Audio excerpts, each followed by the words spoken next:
bon dia.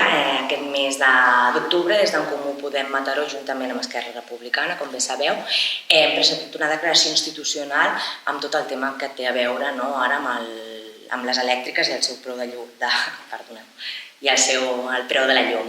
Com bé sabeu, des d'en Comú Podem, no només des d'en Comú Podem Mataró, sinó també des d'en Comú Podem Catalunya i des d'Unides Podemos, és una lluita que estem duent a terme. És una vergonya a dia d'avui tot el tema que té a veure amb els preus de l'electricitat que anem a l'alça, i això repercuteix directament en totes i cadascuna de les famílies d'aquest país.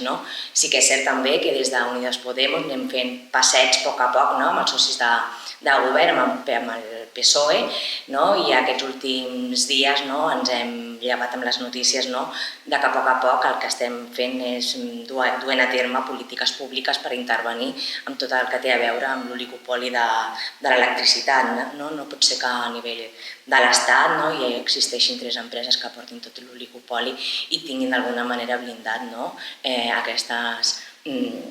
o segrestat, no sé com es diu, secuestrado? Segrestat. Tinguin segrestat d'alguna manera tot el que té a veure amb un dret de la ciutadania. A dia d'avui jo crec que no hi ha dubte que el subministre i tot el tema que té a veure amb la llum i el gas, igual que l'aigua, que també la tenim intervenida a nivell del nostre municipi de Mataró, doncs creiem que s'han de fer polítiques públiques intervenint sobretot a nivell de l'economia i dels beneficis de les pròpies empreses per poder garantir aquest dret de primera necessitat. Per altra banda, també com bé sabem, des d'Unides Podemos s'ha lluitat amb aquesta limitació dels beneficis d'aquest oligopoli que tenen les 3 empreses majoritàries que donen a terme aquest tema del dret necessari.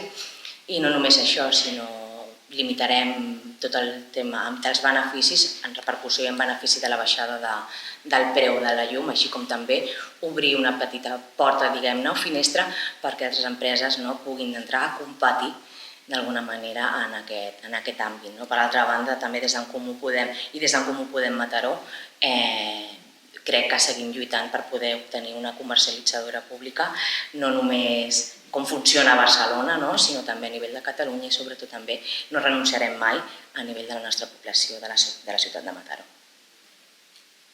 I participeu si hi ha votat favorable a les declaracions institucionals? Perdona? Si hi ha altres declaracions institucionals que heu votat favorable? Sí, en aquest sentit hem votat a favor de totes i cadascuna de les declaracions presentades en aquest mes. Una era per tot el tema de l'atur juvenil, com moltes vegades diem. Els nostres joves són sempre el nostre futur, però sense voler sembla ser que no li donem un present. Llavors tenim una precarietat totalment estructural, tenim unes dades d'atur juvenil que no ens podem permetre de futur, que això també és un cercle viciós amb el tema de l'habitatge, amb el tema de poder desenvolupar la seva vida.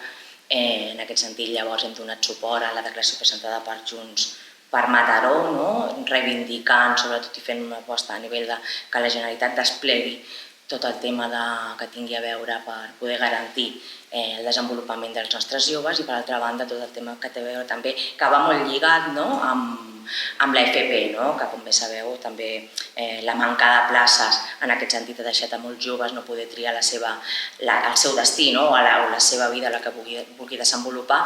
Crec que ha hagut una manca de planificació, jo crec que també és una de les sortides que s'han de donar. Hi ha molt abandonament escolar i jo crec que amb el tema de la formació professional és una de les sortides que en algun moment determinat de la història de la vida dels nostres joves també poder donar-li un futur molt millor.